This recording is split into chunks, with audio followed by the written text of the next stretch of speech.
Hello everyone, आप सबका वांगशन bubble में फिर से एक बार बहुत बहुत बहुत स्वागत है। चलिए द हाफ मून द्वीप के पार्ट 26 को शुरू करते हैं। जियांग, तुम काफ़ी थके थके से लग रहे हो, ऑफिसर सॉन्ग का एक कलीग उन्हें उठाते हुए कहता है। अब ऑफिसर सॉन्ग पुलिस स्टेशन से बाहर निकलते हैं। नाइट शिफ्ट की वजह से वो सच में बहुत ज़्यादा थक गए थे, इसलिए वो अपने एक दोस्त के कैफ़े पर चले गए जिसका नाम टिफ था। ऑफिसर, क्या खिदमत कर सकती हूँ मैं आपकी, वो लड़की बोली। तो ऑफिसर सॉन्ग जियांग ने विस्की मांगी। वो लड़की बोली, ये कैफ़े है, यहाँ पर विस्की कैसे मिलेगी? तो ऑफिसर ने कहा, हाँ, कैफ़े में से नहीं चाहिए, तुम्हारे फ्रिज में से चाहिए। वो लड़की समझ गई आज ऑफिसर का मूड कुछ खास नहीं है, इसलिए उसने सेफ साइड खेलने का सोचा और ऑफिसर को अपने बेडरूम में जाकर सोने के लिए कहा। ये लड़की एक बिंदास लड़की थी, इसलिए उसे कोई फ़र्क नहीं पड़ता था। वह अपनी मर्जी से अपने पार्टनर्स चुनती थी। वो ऑफिसर को बहुत अच्छे से जानती थी। ये भी जानती थी कि ऑफिसर म्याम्या पर क्रश रखता है। साथ ही पिछले 1 साल से उसने किसी भी लड़की को नहीं छुआ है। ऑफिसर और ये लड़की टिफ कभी कभार हैंग आउट किया करते थे, सेक्स भी किया करते थे। माना कि दोनों के बीच में कोई फीलिंग्स नहीं थी। हो सकता है बस अपना फ्रस्ट्रेशन मिटाने के लिए दोनों ये सब करते हो। आज भी दोनों के बीच में सेक्स हुआ। जब ऑफिसर टिफ को किस कर रहा था तब उसने कहा, तुम एक बहुत अच्छी सेक्स पार्टनर हो, लेकिन हाँ, किसर अच्छी नहीं हो।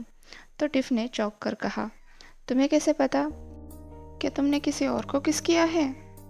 उस वक्त जियांग के दिमाग में हाओ शुआन का किस ही बार बार रिपीट हो रहा था, जिससे वो और भी परेशान हो गया और वहाँ से जाने लगा। तो टिफ ने कहा, ऑफिसर, अपना बिल तो पे करके जाओ। तो ऑफिसर ने कहा, तुम पैसे कब से लेने लगी? तो टिफ ने कहा, इस बात का नहीं, अपने विस्की का। जब जियांग ने पे करने के लिए अपना पर्स खोला तब उसके समझ में आया कि वो पर्स तो हाओ शुआन का है।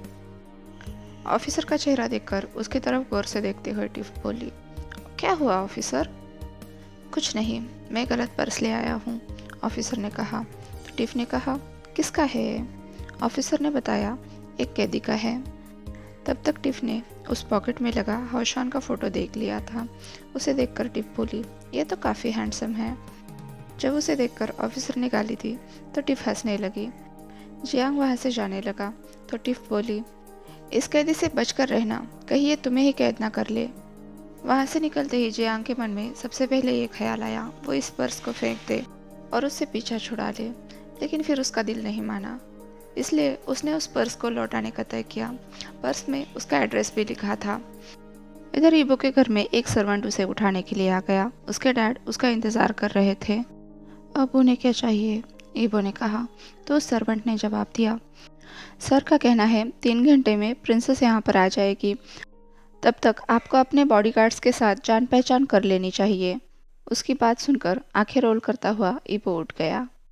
जब ईबो नीचे पहुंचा तब उसने देखा एज यूजुअल उसके डैड फोन में कुछ टाइपिंग कर रहे थे।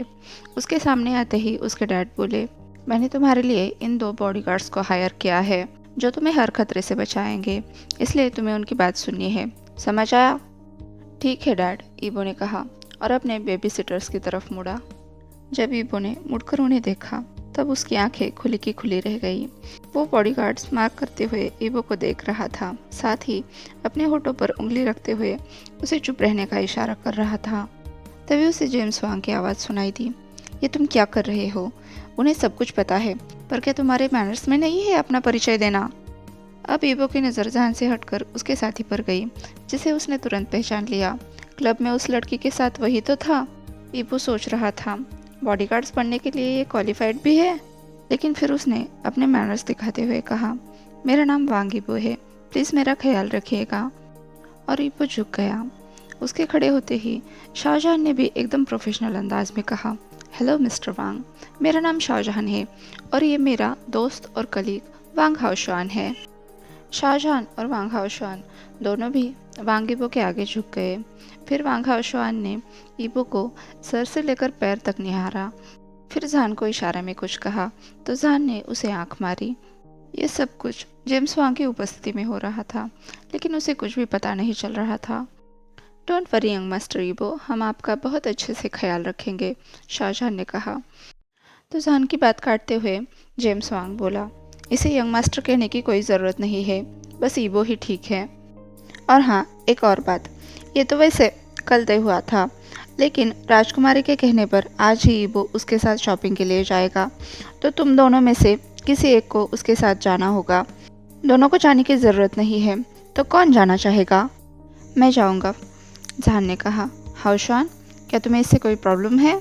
नो नो, मुझे कोई प्रॉब्लम नहीं है, हाउशवान ने शाहजहान की तरफ हंसते हुए देखकर कहा। ठीक है, फिर मैं जिम चला जाता हूँ। ठीक है, तो फिर ये तय रहा, जेम्स वांग ने कहा। ईबो तुम्हें पूरा घर दिखाएगा, जेम्स वांग ने शाहजहान से कहा। तो ईबो ने हाँ कहते हुए लिविंग रूम के बाहर कदम रखा। ईबो जहान को पूरा घर घूमकर दिखा रहा था। जहान चुपचाप उसे फॉलो कर रहा था, इसलिए ईबो को रह रहकर ये शक हो रहा था कि जहान का उसकी बातों पर कोई ध्यान नहीं है। जब ईबो अपने कमरे के सामने आया, तब जहान ने उसे उसके कमरे के अंदर पुश कर दिया। ईबो चिल्लाया, तुम क्या कर रहे हो? तो जहान ने हंसते हुए कहा, अपना काम कर रहा हूँ, मैं तुम्हारा बॉडीगार्ड हूँ ना। वैसे तुम्हारा बेडरूम काफ़ी अच्छा है, प्लेन है, लेकिन अगर बेड पर तुम हो तो डेकोरेशन की किसे पड़ी है? तो ईबो चिल्लाया, बस करो, अगर डैड को पता चल गया। कुछ पता नहीं चलेगा उसे, जहान ने कहा, कम से कम मेरी तरफ से तो नहीं, लेकिन हाँ, अगर तुम इसी तरह से बर्ताव करते रहे तब तो उसे ज़रूर शक हो जाएगा। जहान अपने चेहरे पर मासूम सी मुस्कुराहट लाते हुए बोला। तो ईबो ने कहा, सच में जानका, तुम चाहते क्या हो? तुम्हारे साथ हैंग आउट करना चाहता हूँ, वैसे भी मैं तुम्हारा बॉडीगार्ड हूँ, इससे अच्छी बात और क्या है? अपने डैड के रिमोट पर चलने वाले किसी ब्रेनलेस गोरिल्ला को अपने साथ रखने से तो मैं ही बेहतर हूँ ना। और उससे भी ज़रूरी बात यह है, तुम्हारे आसपास घूमने वाली मधुमक्खियों को मैं तुमसे दूर रख पाऊँगा और तुम्हें अकेला भी फील नहीं होगा। और हाँ, तुम्हें हर खतरे से बचाऊँगा, हर उस खतरे से जिसका नाम जेम्स वांग या फिर लियू येफई है। इसीलिए तो मैं इतनी सारी रिस्क लेकर तुम्हारे पास आया हूँ, जहान ने कहा। तो ईबो ने कहा, मुझे तो अब सबसे ज़्यादा खतरा तुमसे ही लग रहा है।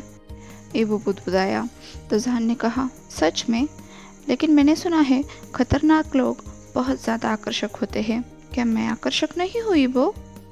अब जहान ने ईबो को दरवाजे पर प्रेस किया। तो ईबो चिल्लाया, मैं कोई लड़की नहीं हूँ।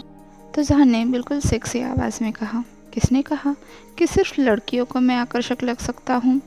लड़के भी मुझ में इंटरेस्ट ले सकते हैं। तो बताओ, क्या तुम मुझ में इंटरेस्टेड हो? इस तरह से सूट में तो नहीं, कहते हुए उसने जहान को धक्का दिया। तो जहान लिटरली उसके सामने अपने कपड़े उतारने लगा। उसने अपनी जैकेट निकाल कर रख दी और शर्ट के बटन खोलने लगा। तुम दिन ब दिन शरारती होते जा रहे हो ईबो, जहान ने कहा। ईबो पैनिक करके उसके पास दौड़ा और उसके शर्ट के बटन फिर से लगाते हुए बोला, व्हाट, मैं ये नहीं कह रहा था। ईबो का चेहरा शर्म से लाल हो गया था।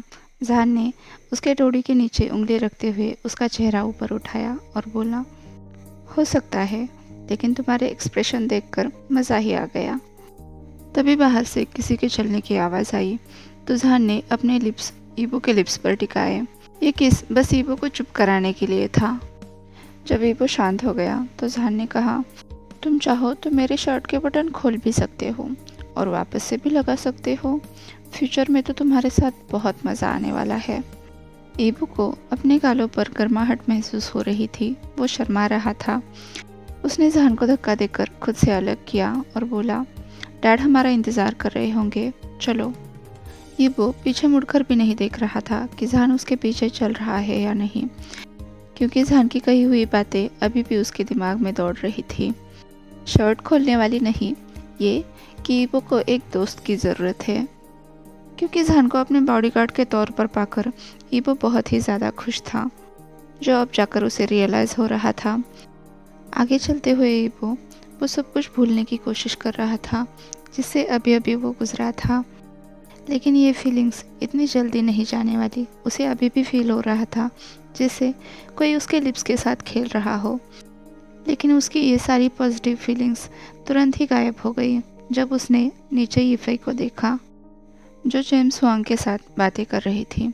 जैसे ही उन दोनों ने ईबो को वहाँ पर महसूस किया, एज ऑलवेज यीफई अपनी बत्ती सी दिखाने लगी और ईबो को इशारा किया कि वो उसके पास आकर बैठे।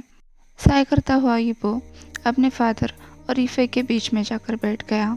ये फई तो जैसे खुशी से उछल रही थी। उसने कहा, मैं तो बहुत ज़्यादा खुश हूँ, इसलिए मैं आधे घंटे पहले ही आ गई। कोई बात नहीं, मैं कोई सो नहीं रहा था, ईबो ने कहा। हाँ, वैसे ये पूरा आइडिया भी नहीं था। जान बिना कुछ कहे उनके पीछे खड़ा था, जैसे उसे इस सब से कोई वास्ता ही ना हो। मैंने रात 8 बजे के लिए तुम दोनों के लिए एक रेस्टोरेंट में टेबल बुक करवा के रखी है, ताकि तुम दोनों कुछ समय अकेले में बिता सको। हर वक्त बूढ़े लोगों को तुम्हारे बीच में कबाब में हड्डी नहीं बनना होता है, जेम्स वांग ने कहा। ओह, मेरी मानो तो मैं डिनर से ज़्यादा वेडिंग रोब सिलेक्ट करने में इंटरेस्टेड हूँ, ईफे ने कहा। तुम्हारा क्या है ईबो? तुम्हारा मतलब है वेडिंग ड्रेस सिलेक्शन या फिर डिनर? तो मैं डिनर प्रेफर करूँगा, ईबो ने कहा। उसके फादर उस पर चिढ़ने ही वाले थे, तभी ईफे ज़ोर ज़ोर से हंसने लगी। तुम्हारा सेंस ऑफ ह्यूमर तो सच में अच्छा है, ईफे ने हंसते हुए कहा। वैसे हम तुम्हारे इंटरेस्ट की चीज़ भी करेंगे, लेकिन क्या तुम मेरे साथ ड्रेस सिलेक्शन के लिए चलना चाहोगे? तो ईबो ने कहा। काश। इससे पहले कि वो कुछ आगे बोले, जेम्स वांग ने उसकी बात काटते हुए कहा, तुम्हें अब चले जाना चाहिए फई।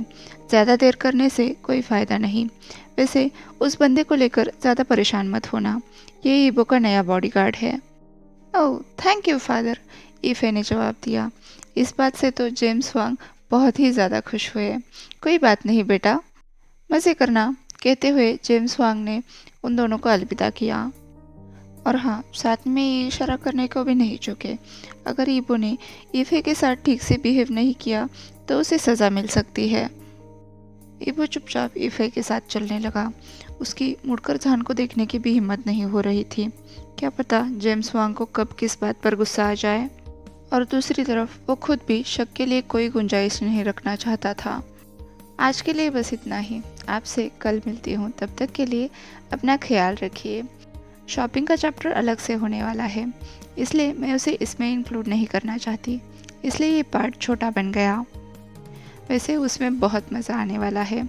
तो फिर कल मिलते हैं, तब तक के लिए वांगशान बबल में खुश रहिए। Thank you.